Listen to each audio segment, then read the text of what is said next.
სალამი მოგესალმებით, ვაგრძელებთ ჯონ მაკარტურის საუბრების ქართულ ენაზე ატვირთვას, ეს არის ბიბლიური კითხვები და პასუხები. შენდა კითხვა ძალიან საინტერესოა, რამოდენიმე ნაწილს შეიცავდა, მაგრამ ეს გამოვყავი. შეიძლება მავანმა შურით და ჯიბრით იქადაგოს ჭეშმარიტ სახარება დაუმახინჯებლად. მესე დავასათაურე, ეს ფილიპელთა წერილიდან არის, პავლე მოციქული როცა ამბობს ამას და ჩვენ ამ თავსაც მთლიანად წავიკითხავთ. გამარჯობათ პასტორო, ჩემი კითხვაა, თუ როგორ უნდა მოიქცეთ როდესაც ვიღაცა სახარებას ქადაგებს, ოღონ ნახევარი ჭეშმარიტებით. ანუ ლაპარაკია ცრუმ ქადაგებლებზე. ისე როგორც იუდას ეპისტოლეში ეს გადმოცემული. თავიდან ესე იწყებს კითხვის დამსმელი და მერე გადადის იმ მეორე კითხვაზე. მე ეს ორივე კითხვა გავაერთიანე. ჯონ მაკარტური პასუხობს, თუ თქვენ საუბრობთ ცრუ მასწავლებლებზე, რომელსაც ყავს აუდიტორია. დიახ, მე ასეთებს გულისხმობ. თქვენ აუცილებლად, როცა გაქვთ საშუალება ამისი შესაძლებლობა, რომ გამოაშკარავთ მისი სიცრუე, აუცილებლად უნდა გააკეთოთ გამბედავად და არანაირად უკან არ უნდა დაიხიოთ. თქვენ უნდა იყოთ საბრძოლველად და დაპირებისთვის მზად.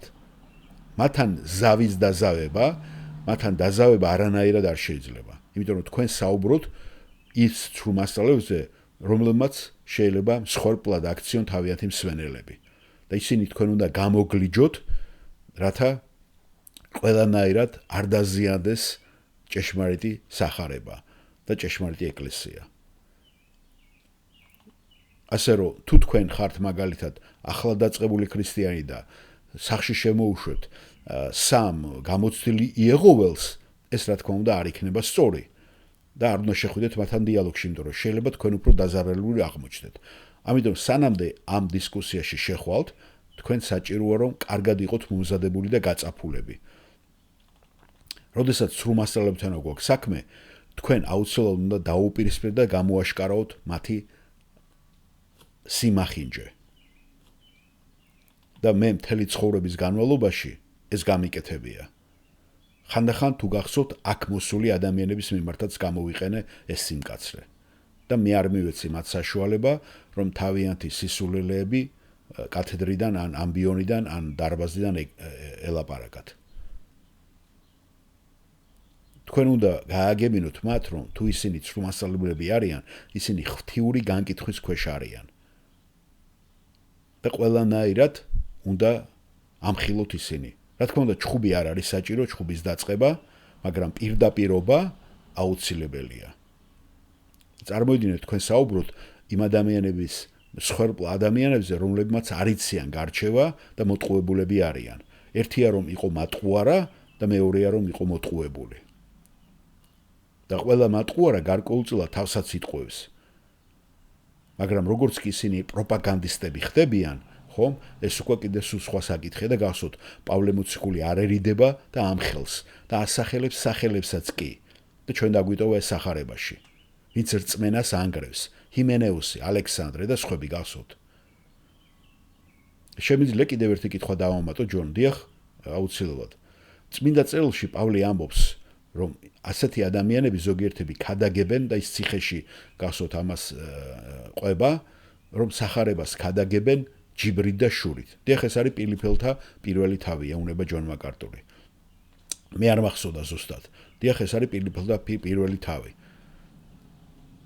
და როგორ შეიძლება ადამიანმა ჯიბრით და შურით ახაროს სახარება და ისინი ჭეშმარიტ სახარებაზე იყო საუბარი აქ, როცა პავლე ამბობს, ისინი არ ამახინჯებენ სახარებას და ჯონ მაკარტური ეუბნება. დიახ, ისინი სახარებას ქადაგებდნენ, მაგრამ ქადაგებდნენ არასწორი მოტივაციით, რომ მათ პავლეს იშურდათ. გახსოვთ, პავლე უკვე ციხეშია, ფილიპელთა პირველი და სახარების ქადაგებლები ამოვდნენ და მათ შურდათ პავლესი. და შური რეალობაა. ქადაგებლებს შორისაც არსებობს ის.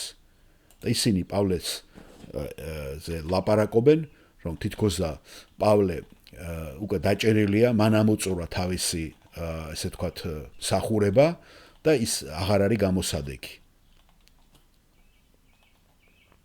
და ყველას უნდოდა რომ რაღაცა თვითონ გამხდარიყო გმირი და ყურადღების ცენტრში მოხვედრილიყვნენ. და ავრცელებდნენ ჭორეს პავლესეც. რომ თითქოს და პავლემ ღმერთმა ჩასვა ციხეში, რომ მან დაასრულა თავის ქადაგება, რომ რაღაცა ცოდვა აქვს მას თავის ცხოვრებაში ჩადენილი, რომ ის ორგული იყო და არა ერთგული უფლისა, იცით? და თითქოს და ღმერთმა ის უკვე თაროზე შემოდო და აღარ ჭირდება ღმერთს ის. და ჩვენა ვართ ახალი ქადაგებლები, რომლებიც ამას ვაკეთებთ. ასე რომ ისინი პავლეს პატიმრობას საკუთარი თავის ასამაღლებლად იყენებდნენ. და ამბობს პავლე ხომ, რომ ზოგიერთი შურით და ჯიბრით, შუღლით გადაგებს ქრისტესო. მაგრამ თუ ისინი ქრისტეს გადაგებენ, მე მაინც გავიხარებო. და მე ფიქრობ, რომ ეს არის პავლეს მხრიდან ძალიან მოწიფული, თავგანწირული მორწმუნის დიდსვლოვანი დამოკიდებულება. როდესაც მას არ აინტერესებს, რომ მას პირადად ლანძღავენ, თუ ისინი სახარებას სწორად იქადაგებენ. ეს განსხვავდება იმ ალექსანდრე ჰიმენეოსისაგან და სხვებისაგან, ხო? როდესაც ვიღაცა ამახინჯებს, ან რომელსაც უკვე ლაპარაკობს იუდა თავის ეპისტოლეში. არა, აქ ლაპარაკია ადამიანებზე, რომლებიც სწორად ქადაგებენ სახარებას, ოღონდ მათი мотиваციები არ არის სწორი. ასე რომ სწორია, როცა პავლე ამბობს, რომ მიხარია, რომ ისინი ქრისტეს ქადაგებენო. ისინი ქადაგებენ ჭეშმარიტ ქრისტეს, ჭეშმარიტ სახარებას, მაგრამ საწუხაროდ ამას ისინი აკეთებენ ბოროტი და დამამცირებელი, რომელიც პავლესთვის იყო შური და ჯიბრი. და ამ პროცესშიც ამცირებდნენ პავლეს. და მას შეეძლო ამის სატანა, შეეძლო ნებისმიერი პირადი შეურაცხყოფი სატანა, ოღონდაც ქრისტე ამაღლებულიყო და განდიდებულიყო ამ პროცესში. ეხლა მე წაგიკითხავთ ფილიპელთა ამ ადგილს, პირველ თავს. პავლე და ტიმოთე, იესო ქრისტეს მონები, ყველა წმინდას ქრისტე იესოში ფილიპეში რომ იმყოფებიან, ეპისკოპოსებით და დიაკონებით. მადლი თქვენ და მშვიდობა ჩვენი მამა ღმერთისა და უფლის იესო ქრისტესაგან. მადლობას უხდით ჩემს ღმერთს ყოველ თქვენს გახსენებაზე. ყოველ ჩემს ვედრებაში სიხარულით ლოცულობ ყოველი თქვენთაგანისათვის. სახარებაში თქვენი თანამონაწილეობისათვის. პირველი დღიდან აქამდე და დარწმუნებული ვარ, რომ ის, ვინც დაიწყო თქვენში კეთილი საქმე, დაასრულებს კიდეც იესო ქრისტეს დღემდე. ასეც მართებს ფიქრი ყოველ თქვენგანზე, რადგან გულში მყავხართ, ბორკილებში ვიქნები თუ სახარების დაცვასა და მის განმტკიცებაში, რადგან ყველანი ჩემი თანაზიანი ხართ მადლში. ვინაიდან ღმერთია მოწმე, რომ ყველანი მიყვარხართ იესო ქრისტეს სიყვარულით. და ვლოცულობ, რომ თქვენი სიყვარული სულ უფრო იზრდებოდეს შემეცნებასა და ყოველივე საქმაში, რათა გამოსცადოთ უმჯობესი და იყოთ წრფელნი და უმანკონი ქრისტეს დღეს. სიმართლის ნაყოფით აღსინლი იესო ქრისტეს მიერ, ღვთის საქებრად და სადიდებლად. ძმებო, სურს იცოდეთ, რომ ჩემს თავს გადამხდარი სახარების დიდ წარმატებას ემსახურებოდა. ისე რომ ჩემი ბორკილები ქრისტეში ცნობილი გახდა პრეტორიუმსა და ყველა დანარჩენისათვის და ძმათა უმრავლესობა უფალში გამხდენდა ჩემი ბორკილები და გაბედა, რომ უფრო თამამად და უშიშრად ელაპარაკა ღმერთის სიტყვა. თუმცა ზოგიერთი შურითა და ჯიბრით, ზოგი კი კეთილი განზრახვით ქადაგებს ქრისტეს. ერთნის სიყვარულით, რადგან იცია, რომ სახარების დასაცავად ვარ დაყენებული, მეორენი კი ჯიბრით. არაწმინდად ქადაგებენ ქრისტეს. რადგან ფიქრობენ, რომ ამით ჭირს მიუმატებენ ჩემს ბორკილებს. მერე და რა? პირმოთნეობით იქნება თუ გულწრფელად, ქრისტე იქადაგება და ეს არის ჩემი სიხარული. ვინაიდან ვიცი, რომ ეს ყველაფერი ჩემს ხსნად მომიბრუნდება, თქვენი ლოცვითა და იესო ქრისტეს სულის შეწევნით. ველოდები და ვიმედოვნებ, რომ არაფერში შევრცხები, არამედ მთელი სითამამით, როგორც ყოველთვის, ისე ახლაც განდიდება ქრისტე ჩემს სხეულში. სიცოცხლით იქნება ეს თუ სიკვდილით. რადგან ჩემთვის სიცოცხლე ქრისტეა და სიკვდილი მონაგები. თუ სხეულში ცხოვრება ნაყოფს შემატებს ჩემს საქმეს, არ ვიცი, რა ამოვირჩიო. ორივე მიზიდავს. სურს წავიდე და ვიყო ქრისტესთან, რა კი ეს ბევრად უკეთესია. მაგრამ სხეულში დარჩენა უფრო მეტად თქვენთვის არის საჭირო. მე კი დანამდვილებით ვიცი, რომ დავრჩები და ყველა თქვენთაგანთან ვიქნები თქვენი წარმატებისა და რწმენის სიხარულისთვის, რათა ჩემი მეშვეობით გამრავლდეს თქვენი ქება ქრისტე იესოში, როცა კვლავ მოვალ თქვენთან.